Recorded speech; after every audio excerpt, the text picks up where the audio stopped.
According to eyewitnesses at the scene, the suspect was identified as the world-renowned hero, Sonic the Hedgehog. That's not Sonic. That's Mario. Shadow the Hedgehog apparently can't go 5 steps without being mistaken for Sonic, whether by Eggman, Amy, or the good old Guardian units of nations. And everyone who is everyone has pointed out how it makes no sense because, yeah, they're both hedgehogs, but their silhouettes don't even line up. What are these people doing? Shadow's quills are spiked upward. It's totally different, guys. It's totally different. Now, the real-world explanation is that Shadow was originally gonna look a lot more Sonic-y under the name Terios. And when the design changed, they still had the same plot point, so it was just kind of an awkward situation. But is there a sensible in-universe explanation?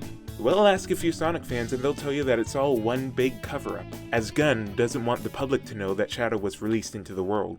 So if you aren't up to speed on your haha funny fast hedgehog lore, basically Shadow was created by Gerald Robotnik in space in a project funded by Gunn.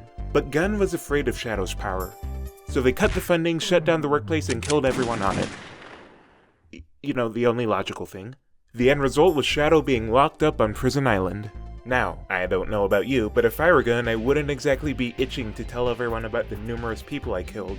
Especially if it was to contain a creature that's looking pretty uncontained at the moment. In other words, Gunn isn't mistaking Shadow for Sonic, they are intentionally putting the blame on Sonic so people don't look into Project Shadow. But is there merit to this theory? No. The closest thing we got is this offhand bit of dialogue from the level summaries, but most of the sources state that it was just a simple misunderstanding. See, what this thing is it's a headcanon. And there's nothing wrong with headcanons. Some of them have more logical explanations than the source material. And this is no exception, as it gives a more sinister undertone to what should be a serious oopsie. Still doesn't explain what Amy's deal is. You've been idolizing this guy your whole life, how do you not know what he looks like? But anyways, let's look at the bigger picture. It's funny that there are coincidentally two fast hedgehogs that almost look semi-similar if you squint your eyes coming into this world about 50 years apart from each other, right? So, what gives? Well, we got another theory on our hands. Okay! See, it's implied that Professor Gerald has been to Angel Island, as the Chaos Mural and the Emerald Altar gave the basis for the artificial chaos and the Cannon's core. But what else is on Angel Island? This mural, from all the way back in Sonic 3. Of Super Sonic doing a little space battling thing. You can totally super because the quills are spiked upward. Wait a second, did Gerald base Shadow on this mural? Again, there's no confirmation, Gerald doesn't mention it. Though unlike the last theory, there isn't really anything to disprove it, like no other reason as to why he made Shadow a hedgehog.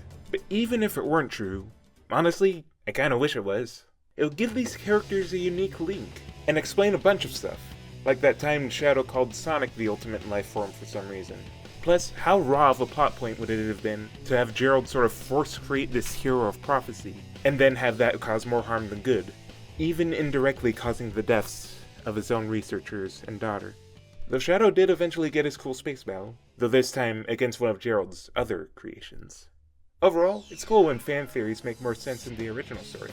It helps people pretend that the plot of Sonic Adventure 2 is good.